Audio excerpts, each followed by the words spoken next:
Engineer Ishtiaq Hossain তার শপথের আজকে শেষ দিন ছিল।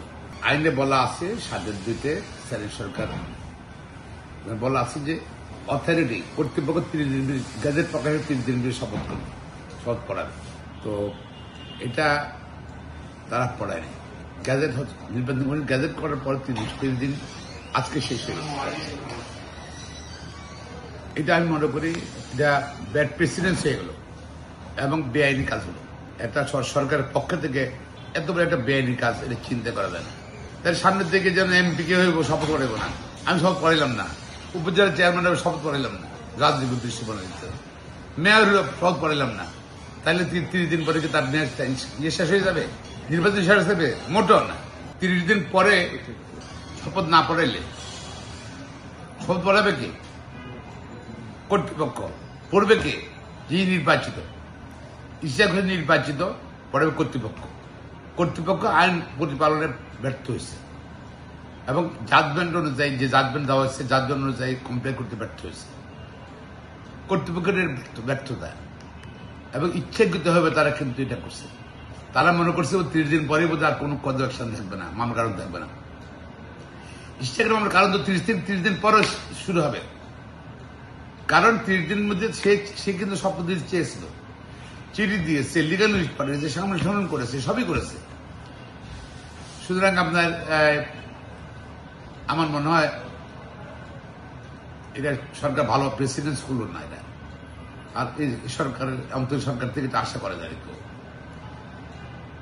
তবে তাদের পক্ষে থেকে যারা রিট করেছিল হাইকোর্টে জাজমেন্ট স্টে চেয়েছিল, যারা স্থগিত চেয়েছিল, গ্যাজেট স্থগিত চেয়েছিল, তারা আজকে আবুল চেম্বার জাজে মেনশন করেছিল, কিন্তু আবুল চেম্বার জাজ আজকে কিন্তু গ্রহণ করেন নাই মামলাটা। কারণ এটা নিয়ম মাফিক আসতে হবে। তাদের এই প্রচেষ্টা ব্যর্থ হয়েছে। চট্টগ্রাম জেলার একজন মেয়র সে নির্বাচিত হয়েছে, 15 দিন পর তারা গ্রেপ্তার হয়ে গেছে শপথের আগে। দিন তার শপথ দেয়নি, তাকে দেয়নি।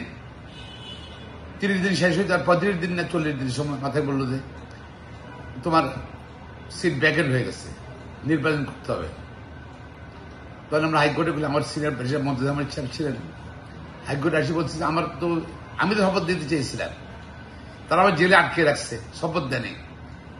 এটা আমার জন্য ল্যাপস সরকার ল্যাপস করালো আমার কাজ সুবিধা রেখে। এবং হাইকোর্ট নির্দেশ দিয়েছিল, সুপ্রিম কোর্ট নির্দেশ দিয়েছিল যে না, বল লাগছে। 30 দিনের পরও সরকার যদি ব্যর্থ হয় যদি সরকার ব্যর্থের জন্য একটা নির্বাচিত প্রতিনিধি দায়ী থাকবে না।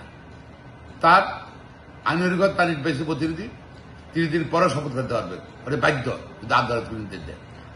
ইচ্ছা করি যেহেতু এটি স্থগিত হয়নি পর্যন্ত, গ্যাজেট বা শপথ রায় স্থগিত হয়নি এখনো। আজকে লাস্ট যে দিন ইশতিয়াক হোসেনের তার বৈধভাবে নির্বাচনে যে নির্বাচিত হওয়ার বা মেয়রের চেয়ারে বসার, মেয়রের দায়িত্ব নেওয়ার কিন্তু আইনগত অধিকার রয়ে গেছে। আর এটা সরকারের কারণে হয়নি। যদি না হয় আমরা কন্টেম্প্ট অফ কোর্ট করবো এবং আইনগত ব্যবস্থা গ্রহণ করবো আজকের পরে।